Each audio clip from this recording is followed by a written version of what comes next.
Hello বন্ধুরা, high সবাইকে। তোমরা সবাই কেমন আছো? আশা করি তোমরা সবাই খুব ভালো আছো। আমিও খুব ভালো আছি। বেবি অ্যান্ড মি চ্যানেলে সবাইকে স্বাগত জানাচ্ছি। আজকে আমার মা একটি সুন্দর রেসিপি করে তোমাদেরকে সবাইকে দেখাবে। রেসিপিটা হচ্ছে একদম ঘরোয়া আলু দিয়ে কুরকুরে মুচমুচে চিপস। আর দোকানে চিপস কিনে খাওয়ার কোনো প্রয়োজন নেই, খুব কম সময়ের মধ্যেই সুন্দর চিপস বানিয়ে নিন বাড়িতেই। তো চিপসগুলি বানানোর জন্য প্রথমে কিছু আলু নিয়ে ভালো করে জলে ধুয়ে নিতে হবে। ধুয়ে নেওয়ার পর আলুগুলিকে ভালো করে জল ঝারিয়ে তারপরে সুন্দর করে ছালগুলো ছাড়িয়ে নিতে হবে। মা একে একে করে সবগুলি আলুরই প্রায় ছাল ছাড়িয়ে নিয়েছে। তারপরে ছাল ছাড়ানোর পরে আবারও আলুগুলিকে ভালো করে জলে ধুয়ে নিতে হবে, কারণ আলুর ছালের গায়ে অনেক বালি, নোংরা, কাঁকড় জড়ে থাকে। ওগুলো যাতে পরিষ্কার হয়ে ধুয়ে যায়, তাই বারবার আলুগুলিকে পুনরায় জলে ধুয়ে নিচ্ছে। ধোয়ার পর সুন্দর করে বটি দিয়ে পাতলা পাতলা করে কেটে নিচ্ছে।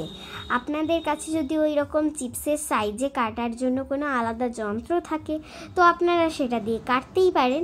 আমার মায়ের কাছে সেটা নেই, তাই মা বটি দিয়েই খুব সুন্দর করে কেটে নিচ্ছে। আর আপনাদেরকে লক্ষ্য রাখতে হবে ওই আলুগুলোকে কাটার সময় যাতে আলুগুলো অনেকটা পাতলা হয়। বেশি মোটা হলে কিন্তু ভাজার সময় প্রবলেম হবে, হয় ওগুলো মুড়মুড়ে হবে না, আর নইলে কিছু অসুবিধা হতে পারে। তাই খেয়াল রেখে সবগুলি আলুকে খুব সমান করে সুন্দর সুন্দর করে কেটে নেবেন।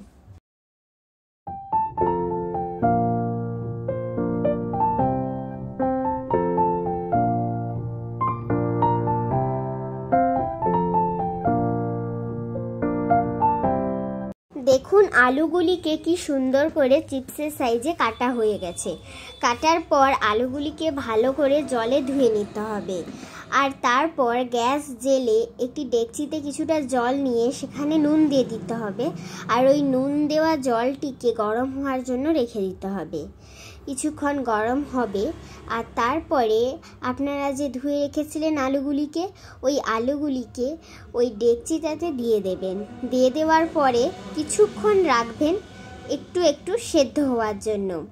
আর সেদ্ধ হতে হতে মাঝে মাঝে নেড়ে চেড়ে রাখবেন। আর লক্ষ্য রাখবেন যাতে বেশি সেদ্ধ না হয়ে যায়।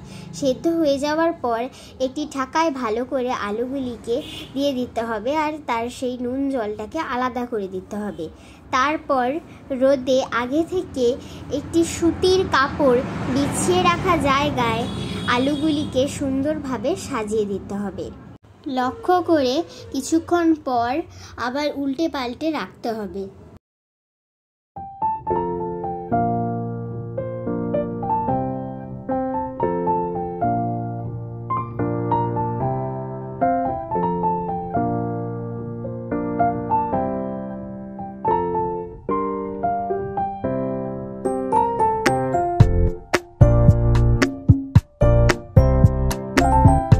ভালো করে শুকনো হয়ে গেলে একটি শুকনো পাত্রে ওই শুকনো আলুগুলিকে নিয়ে নিতে হবে। নিয়ে নেওয়ার পর একটি ছোট্ট পাত্রে কিছুটা নুন আর একটু জল নিয়ে ভালো করে গুলে নিতে হবে। গুলে নেওয়ার পর একটি কড়াই তেল গরম করে শুকনো করে রাখা আলুগুলিকে দিয়ে দিতে হবে। তারপর 1 চামচ নুন জল দিয়ে দিতে হবে আর নাড়তে থাকতে হবে। নাড়তে নাড়তে একটা সময় লাল হয়ে আসবে, আর ওই লাল হয়ে আসার পরেই আলুগুলিকে তুলে নিতে হবে। এইভাবে মা শুকনো করে রাখা সবগুলো আলুকেই ভেজে নেবে।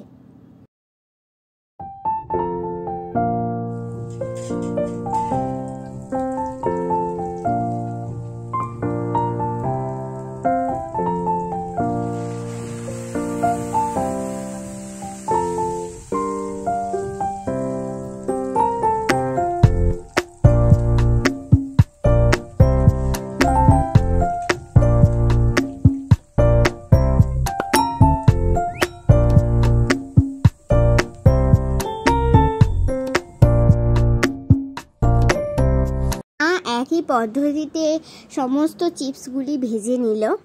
আর তারপরে তোমরা চিপসগুলি দেখেই বুঝতে পারছো কত সুন্দর হয়েছে। আর চিপসের যে শব্দ সেটা শুনেই বোঝা যাচ্ছে কত কুড়মুড়ে হয়েছে চিপসগুলো। আর তোমরা বাড়িতে একবার হলেও ট্রাই করে দেখো। আশা করি খুব সুন্দর লাগবে খেতে।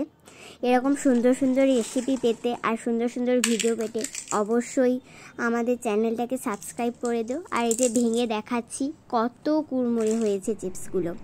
চিপসের স্বাদ আরও বাড়ানোর জন্য ঘরোয়া চাট মশলা একটু দিয়ে দিচ্ছি, ঘরে বানানো চাট মশলা। আপনারা চাইলে দিতেও পারেন, নাও দিতে পারেন। আর চাট মশলাটা দেওয়ার পর ভালো করে নেড়ে চেড়ে মাখিয়ে নিচ্ছি।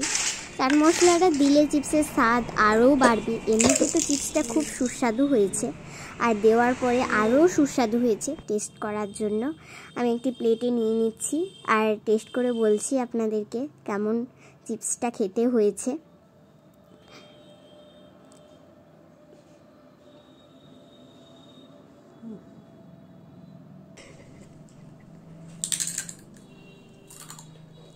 আপনারা তো শুনতেই পেলেন, মানে চিপসের কুড়মুড়ে ভাবটা খুব সুন্দর। আর আমার মার হাতের প্রতিটা রান্নাই খুব সুন্দর। আবারও আপনাদেরকে বারবার ধরে ভেঙে দেখাচ্ছি, খুব সুন্দর হয়েছে। তো একটা কথা হচ্ছে গিয়ে, আমার মা চিপস বানাতে বানাতে মায়ের একটু মাথা যন্ত্রণা করছিল, তাই মা এসে কেমন লাগছে মা খেতে? মাকে আমি দিলাম। মা তো বললো খুব ভালো লেগেছে। ভালো থেকো তোমরা সবাই, বাই।